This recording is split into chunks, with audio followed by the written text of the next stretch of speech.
everyone, I'm Edyta Sitar from Laundry Basket Quilts. Welcome to Quilting Window. I am so thrilled you took the time and stopped for a moment your busy schedule to come and quilt with me.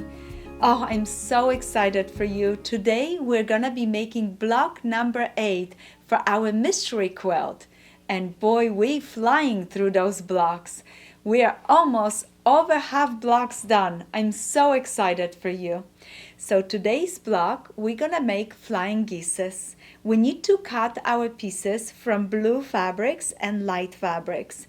Even that the triangles look very much alike, they're cut a little bit different. So pay attention to it and make sure you go to our website. On our website, we have a blog.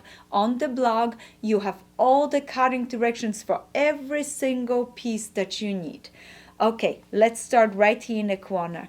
We're gonna cut half square triangles, 3 7/8. We need a 1 in blue and 3 of them in light fabric. Half square triangles are cut from a square once diagonally. So this is what we need to do. Okay, then we're going to need 5.5 quarter square triangle.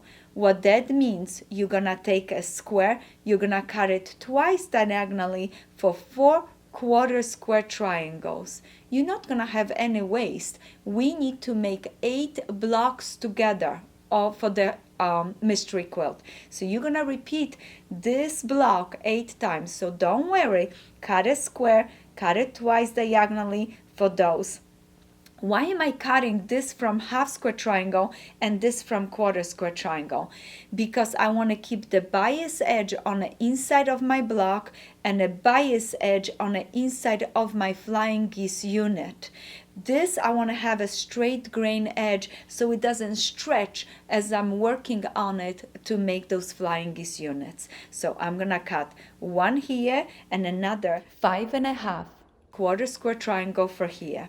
Then we need a smaller triangles, and those are cut from 3 inch right there, 3 inch, and those are half square triangles. So again, take a square, cut it in half for 2 half square triangles. All right, we have all our pieces cut. Let's start making our blocks.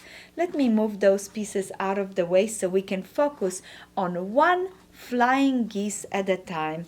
I have 1 blue and 2 lights. I'm gonna take this, place it right sides together, and it is so important that you match this corner perfectly. Here this is going to overlap.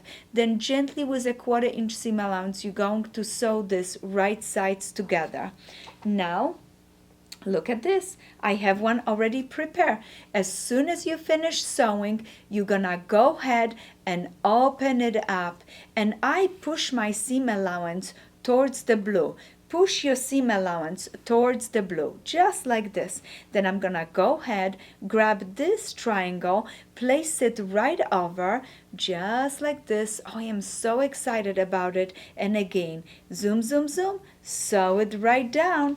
As soon as you finish sewing, yes, you're just gonna open it up and press it. But notice, I have this seam allowance pushed towards blue, but the next seam allowance I push towards light.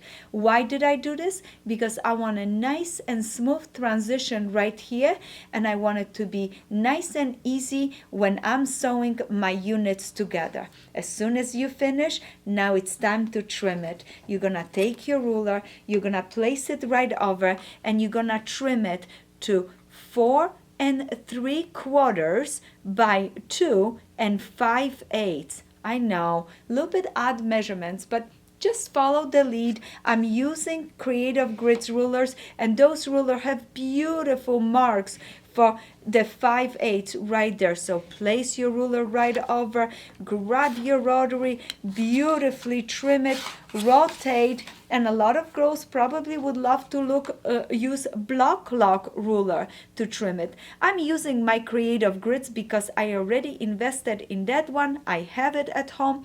Okay, 2 5/8. I need to pay attention and trim it.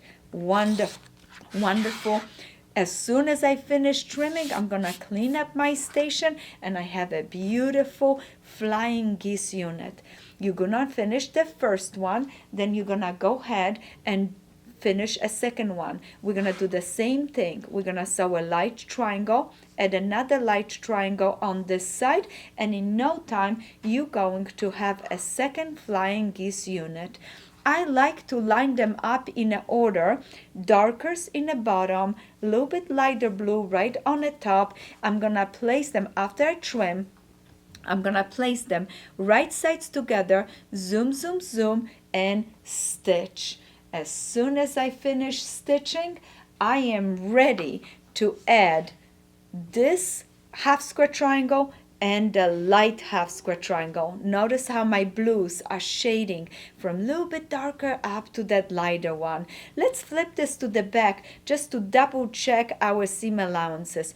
Notice how nice I stitched right here, right across, and our seam allowances are all pushed up. This seam allowance pushed down towards the light. Wonderful. Now all that you need to do, grab extra 2 half square triangles in lights. Those are 3 7/8. You're gonna take it, place it right over, pin it. Yes, center it up, pin it, sew it, and then you're gonna go ahead and do the same thing on this side. Center it up. Oh, you wanna know where the center of half square triangle is? I just take it, crease it. Now I see the crease. I see this seam right here. I'm gonna match them beautifully. Grab my pin it in place, and it's ready to be sewn. And we're gonna have a beautiful Flying Geese block. Look how nice this came out. Isn't that wonderful? Those seam allowances going to go towards the light, push it towards the outside. This looks wonderful. So now let's go ahead, grab our ruler, and you know the drill. You're gonna place your ruler right over, trim it, and then go ahead and rotate and trim on the other side. This block wasn't pressed yet, so I wanted to press it first before I trim it, because sometimes when you press, the fabric maybe shrink just tiny bit or something happens. You want your block to be nice and flat, so I need to go ahead and press it. And now when I press my blocks, I like to use a steam. Do you? Please leave a comment on our Instagram, Facebook, or any way that, or our blog, any way you want to contact us, just to let us know. Do you like to use a steam when you're pressing? I like it. I like my seams nice and crispy, and then nice and stiff. And I also like to use a best press when I press my blocks. When I press my blocks and I spray them with the best press, I always spray it from the back. Then I go ahead, wait few seconds, because I want that best press to absorb into my block, into my fabric. Then I go ahead and press it. I press it gently from the back, gently from the front. You don't want to shine up any of the edges. And I have a beautiful block to put it into my quilt. And guess what? Just like I told you, let me go ahead and keep working. We need 8 of block 8. Easy to remember. I have few more to make for my quilt. I am so excited for you. This mystery quilt is coming along so well. Make sure you visit our website for our blog, download your patterns, keep posting the beautiful picture using the hashtag mysteryquilt100. I cannot wait to see all your progress, and I'm super excited. Tomorrow's block, number 9. Oh, I can wait to see what you think about the surprise I have in store for you. Happy quilting!